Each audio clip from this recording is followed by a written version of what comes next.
Hello everybody and welcome back to Red Eagle Politics. Make sure you guys like this video down below and subscribe to the channel if you are new. It's been a slow news cycle the past couple of days, so I thought we would go over some of the latest data that we had about the Trump transition and cover some of the other updates that are taking place and potentially some, I guess you would say, productive drama, if that is a such thing, that is taking place within the administration.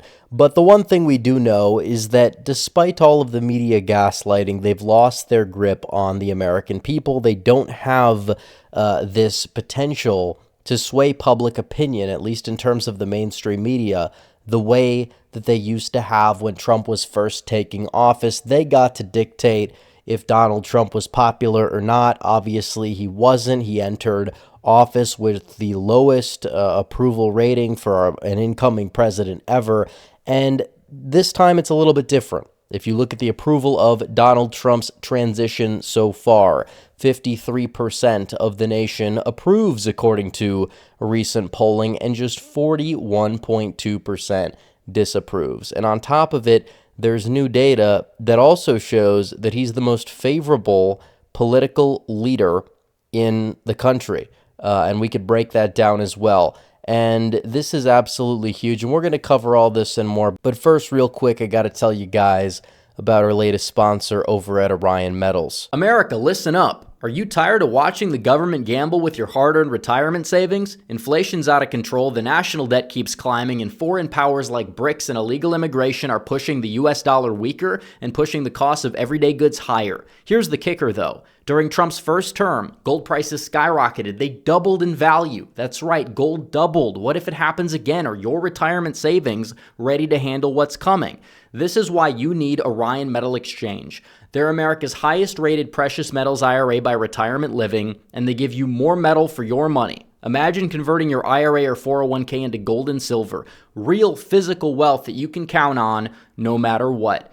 Don't wait until it's too late. Take control of your future today. Call Orion Metal Exchange now at 888-625-8775 and get your free investor's guide. It is packed with the information you need to protect your retirement savings. You've worked too hard to leave your future up to chance. Call 888-625-8775. Do it now. Orion Metal Exchange is here to help you secure your wealth and stand strong as a proud conservative American. Now back to the video. So these numbers are very, very good for Donald Trump, especially because we understood that polls leading up to the election underestimated his support. And they usually have, and they did in 2016, they did in 2020, they did again in 2024. A lot of people said it wouldn't happen. I said that in many cases they probably were, and they were, obviously.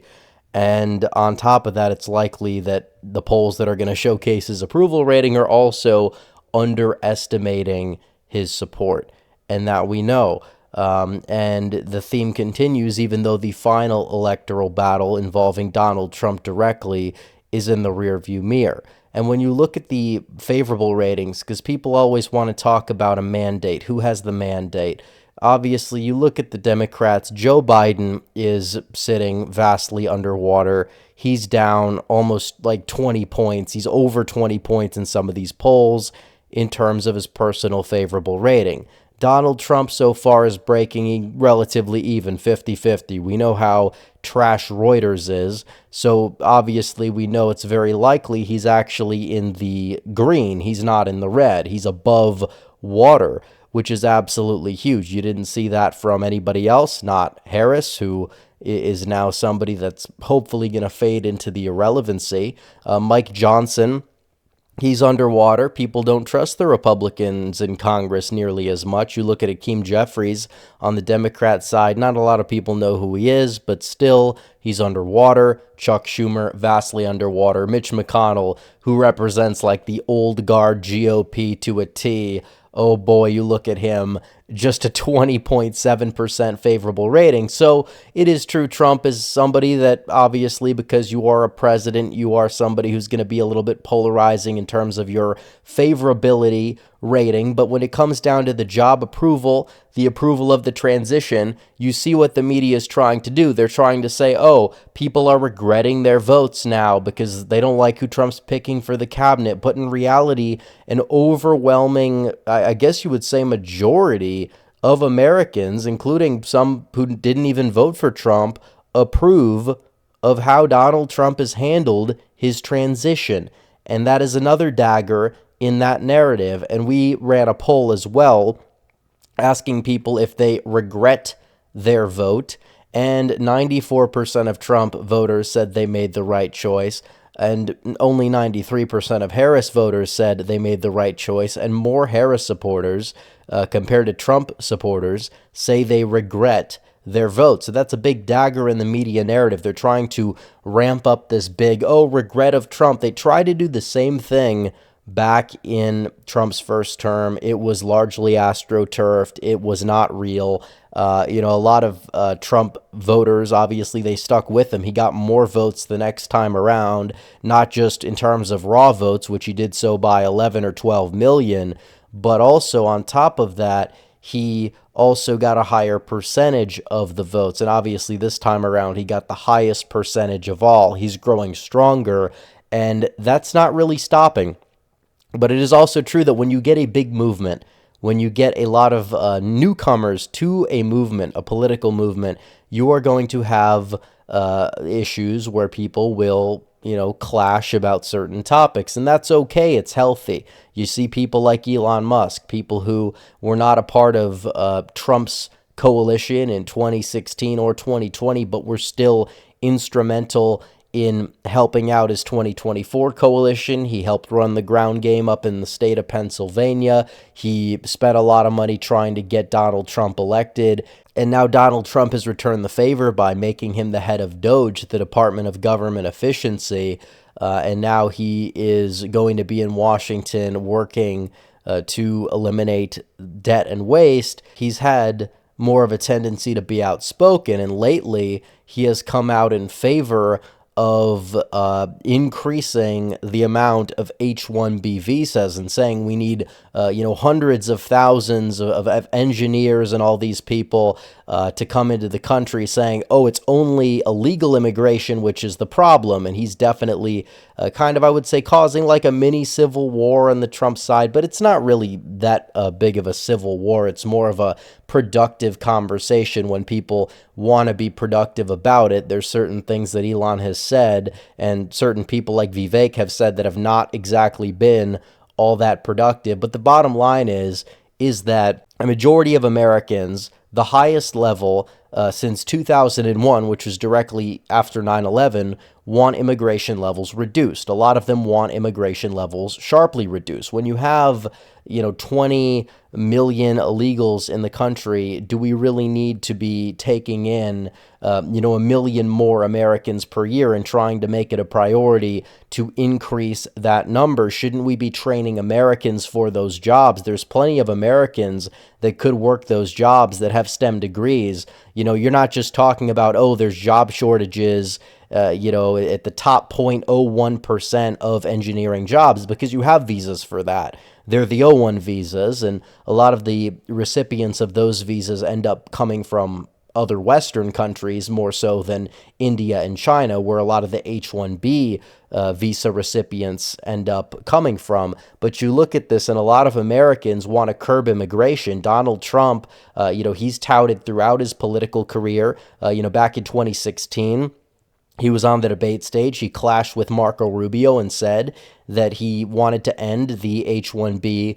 visa program and reduce H-1B visas so you didn't have Americans training their foreign replacements, because those people would come in because the companies lobbied for them to come in. They wanted them to come in so they can get away with paying them a lower wage and displacing the middle class. Just like you have a problem with low-skilled migration, you also have a problem with this, I guess you would say they call high-skilled migration as well. It should be cut across the board, to be honest, and that's really how we should run an America First immigration system. Obviously, if you do have shortages, then maybe you do take in some temporary, very high skilled workers, have them come in on O1 visas, you name it. If you want to severely cut H-1Bs and slightly increase the O-1s, then I don't think a lot of people are necessarily going to have that much of a problem with it. But you have a lot of people that will come in and they will abuse the H-1B